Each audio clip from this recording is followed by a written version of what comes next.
some reactions on this issue, and let's speak to Deputy Industrial and Public Relations Officer at the GPRTU, Samuel Amoah. He joins us via Zoom. Mr. Amoah, good evening and welcome to the ChannelOne newsroom. Good evening and thank you for having me. Right. Mr. Amoah, can you explain to us this seemingly scarcity of commercial vehicles in Accra, Kumasi, and some other areas in the country? Yes, thank you very much once again, and let me say good evening to you and your viewers. Yes, you see, I had a communication minister to, when he came out with this explanations about shortage of vehicles, and some of the vehicles even don't come to the stations, and rather has chosen not to work, and that has caused passengers to be stranded and all that. You see, the GPRTU will never ever encourage our drivers not to come to the station to come and pick vehicles, but rather advise them or support them by going using the roadside to be picking passengers. Let me establish this fact that the GPRTU, we are transport union, that when the vehicles come to the station to come and pick passengers, there is a toll that they pay, there is a dues that they pay. So how come we will not ask them to come to the stations? Those problems that are happening at the roadside, where you find passengers being stranded and drivers taking advantage of that and charging them unapproved fares and all that.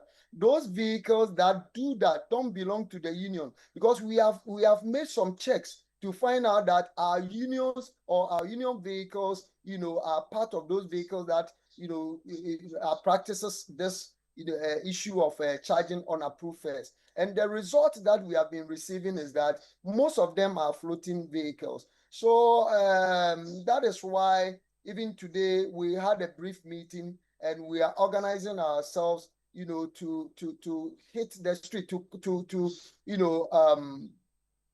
pick our union guys and our task force team to make sure that if our vehicles are being found that they are doing that, we will quickly cause their arrest, and then there is a sanction that will be applied to them. But those that don't belong to the union, that we have some small challenges with that.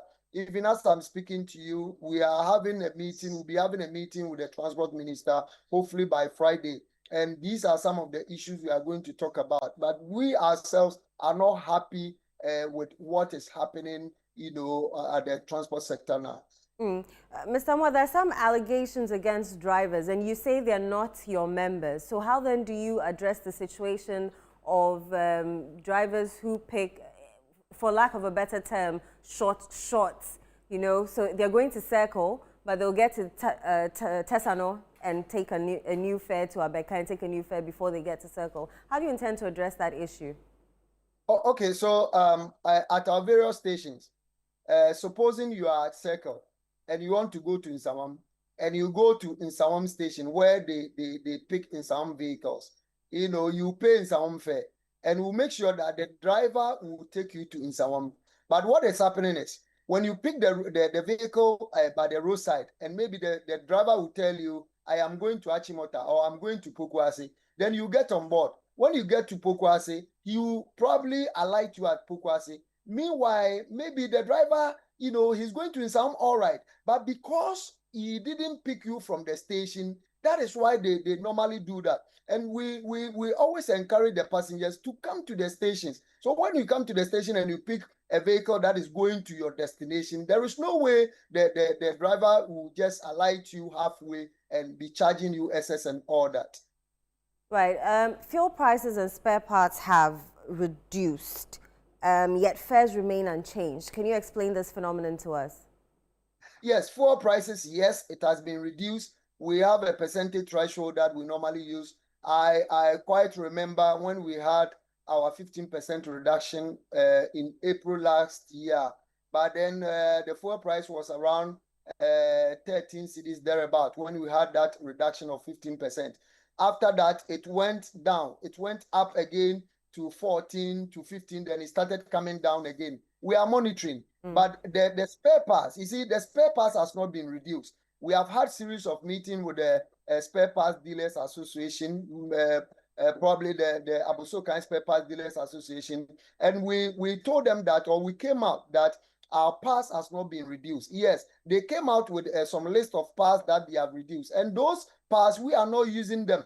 Those vehicles that are those vehicle parts that has been reduced, we are not using those vehicles. The vehicles we are using is the Sprinter buses, the Toyota Haze buses, the Nissan buses. Those are the buses we use for trotro. Then when it comes to taxis, the Toyota Vate and those small vehicles. But they came out that they have reduced the parts like the Toyota V8, the XUV, the Mercedes Benz, and all that. Well, the explanation they gave us was that those parts are hardly to get. They are scarce in the market. That is why they have not been able to reduce those things. So this issue of spare parts has been reduced. Yes, some has been reduced, but our part has never been reduced, and we are still in a negotiation with the Abosokan Spare Parts Dealers Association.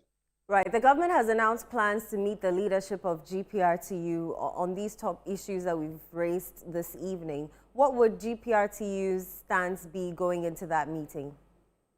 Yes, we are fully prepared. As I stated earlier, we are meeting the transport minister hopefully by Friday.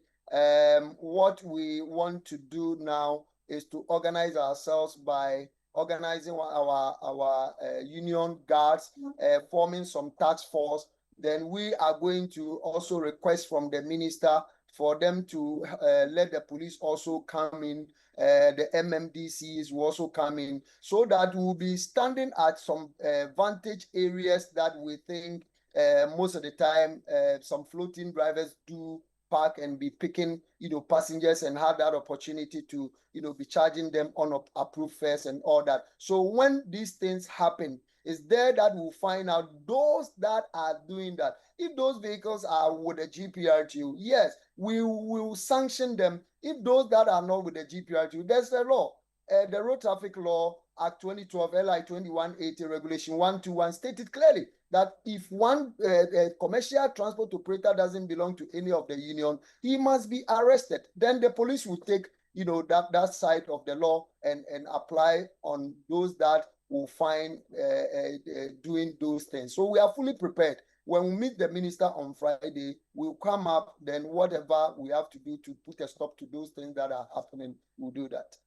Mr. Amoah, thank you very much for speaking to us. We appreciate your time. You're most welcome.